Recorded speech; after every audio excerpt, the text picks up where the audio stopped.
صباح الخير. اليوم رحلتنا للساحل السوري. تحركنا من حلب وتعالوا شوفوا الأجواء. استلمنا الطريق الجديد حلب اللاذقية، وأول وجهة كانت لنا مشقيته بحيرات السبع. مشقية الجمال وصلنا على بحيرات السبع.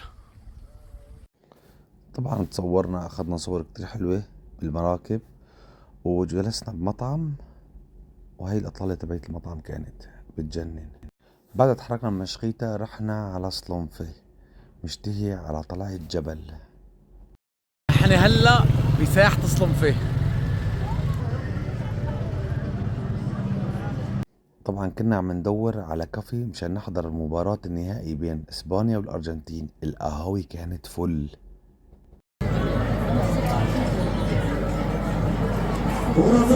طلبنا معمول بالجبنة، فعلا طيب للأمانة.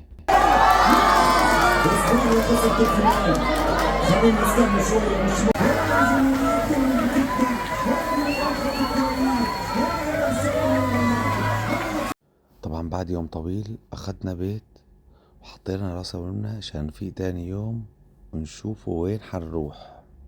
انا بطريقي هلا على وادي الملوك، بس على الطريق لفتني شيء كتير حلو. شو يا رب دخيلك، يا رب دخيلك. شو هذا؟ شو هالجو؟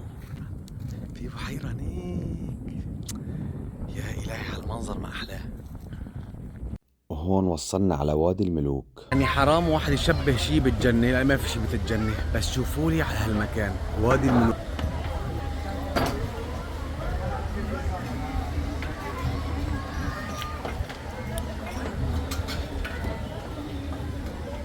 الحلو بوادي الملوك الفعاليات اللي عاملينها. شوفوا البسكليت، شوفوا الجسر، الاولاد كتير انبسطوا. لسه في عندهم المرجوحة، اطلال تحت الجبل بتطير ضبانات للأمانة.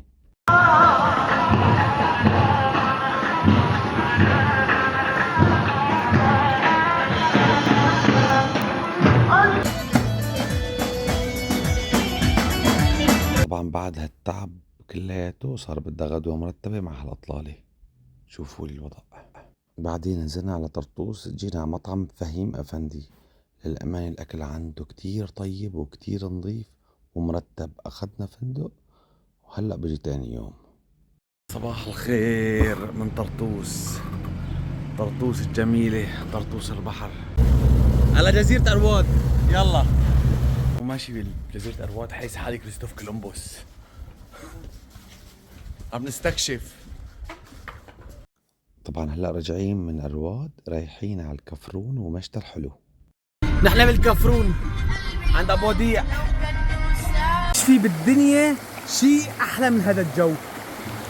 ايش في بالدنيا كلها شيء أحلى من هذه الشلالات؟ هلا بدها هالفنجان، هالفنجان بدها هلا.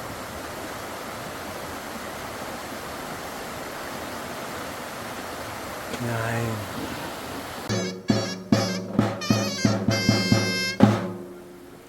طبعا هون انتهت رحلتنا ورجعنا على حلب العز. لا تنسوا تعملوا شير لرفقاتكم وتاجات. يلا سلام.